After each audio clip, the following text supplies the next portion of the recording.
What's up, y'all? This is your boy Jackson. Welcome back to the Drop That Podcast. What an incredible weekend. We're going to get into it. It was wrestling talk. We just had the Elimination Chamber live from Perth. You know what I'm saying? Western Australia. Holy shit. I ain't going to lie. That event looked like a fucking WrestleMania. I had to watch it 3 times. All right. 1 was the hype. 2 was half the hype, half observing. And 3, I had to critique it in my way. Right?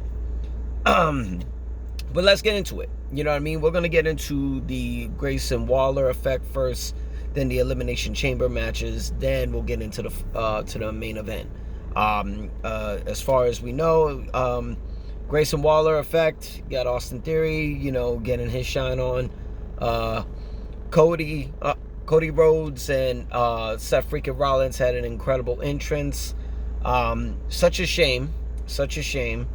From what I saw from a source, what the original plans were, damn, them two were literally supposed to be in the ring in one-on-one competition, and not against each other, but I don't want to spoil it, but we won't waste any time. Interesting segment for Cody, and he went off and challenged The Rock. Not what I thought was going to happen. It was a lot of hype regarding the challenge of Cody and Seth against The Rock and Roman Reigns, possibly for night 1. It doesn't seem like we're going that route. But if you actually challenging The Rock, when do you do it? You know what I'm saying? Like, when do you do it? I don't know. These plans, they keep shifting and changing.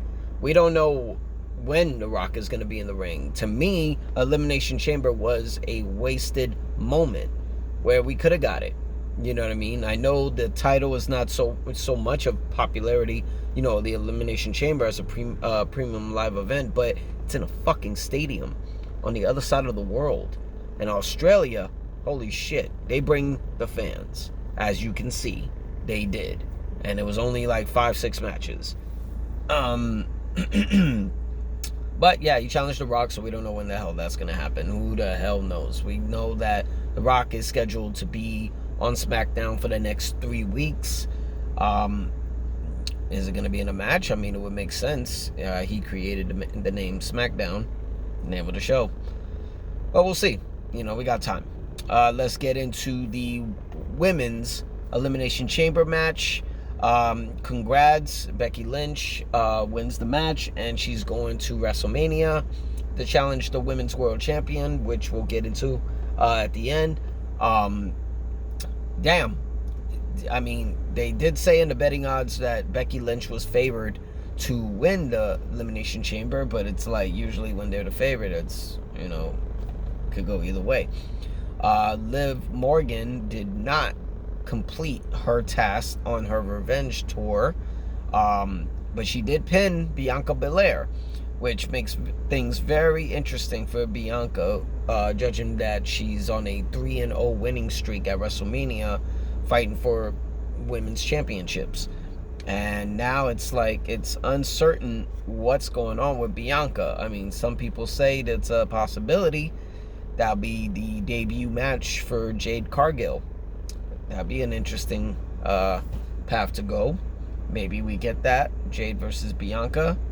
I mean, I don't see any other lane for Bianca that's a high-profile match. I mean, Io Sky is too busy with the 2024 Royal Rumble winner, Bayley, as well as Becky already got the World Championship title match, so it's shit out of luck of Bianca, but I see a path to Jade Cargill. Moving right along to the men's Elimination Chamber match, and damn, this was not supposed to be the scheduled match the way it was occurred, and there was only one Raw participant in the Elimination Chamber match for men, which was Drew McIntyre, who just happened to win it. But there's some controversy in that match that occurred that helped Drew win the big match to punch his ticket to WrestleMania 40 to challenge for the 3rd time Seth freaking Rollins for the World Heavyweight Championship. I mean, we already saw this at Crown Jewel. We already saw this at Day 1. Are we going to go a 2-1 in that match, or are we going to go a 3-0 sweep? Who knows? but certain things occurred. First off, AJ Styles, after being eliminated by Drew McIntyre, he was not in the match, and he cost LA Knight the match. Holy shit. Came in there with a chair, fucking him up. Damn. Sorry to see that. It was very, very sorry to see that. He just got that beef with LA Knight. Ooh, might be a match we're gonna see at WrestleMania. I would like to see that. That's actually a good fucking match, if you ask me. So far, it's getting interesting how WrestleMania's card is, piling up to be, but we'll learn that in the next few weeks. Logan Paul, after placing the brass knuckles, gets RKO'd. He gets RKO'd by Randy Orton, judging like his YouTube videos when he was RKOing people in swimming pools. It just happened to him. And I guess he didn't like that. He got RKO'd and pinned by Randy Orton and decided to punch Randy Orton with the brass knuckles and costing him the match. Drew goes on to punch his ticket against Seth freaking Rollins. Holy shit. Congrats to Drew. Another favorite that just happened to win. Damn. And for the main event, it was Rhea Ripley defending the Women's World Championship against Nia Jax. 5-star fucking match. These women literally tore the fucking roof off, and there was not a fucking roof. Holy shit. They did their thing. Few bumps. Got some tables crunched up. But Rhea got her moment, her well-deserved moment. She didn't get the WrestleMania main event in her 5-star match with Charlotte Flair last year. But this made up for it. If you didn't get WrestleMania main event in LA last year, this made up. You get to main event, defend your world championship in your home country. People do their hometowns all the time. This is her home fucking country. She tore the roof off. Nia Jax, great dance partner to hold that shit down. That couldn't have happened to a better group of women. 2 women that just did their fucking thing. Hopefully that levitates Nia Jax in her second run with WWE and see how interesting that could get. Rhea, now it's official. Becky Lynch versus Rhea Ripley for the Women's World Championship. I don't know how I feel about that match. As far as the marquee names go, it's it's a marquee type of match. I give them that. But I don't know if I'm sold on this. I mean, personally, I was going for Bianca Belair. That seemed a lot of a better match. The match that we've been owed to for the last 2 years, and we never got it. But let's see. Maybe this match will grow on me. A lot of people are favoring Becky to actually win the championship from Rhea.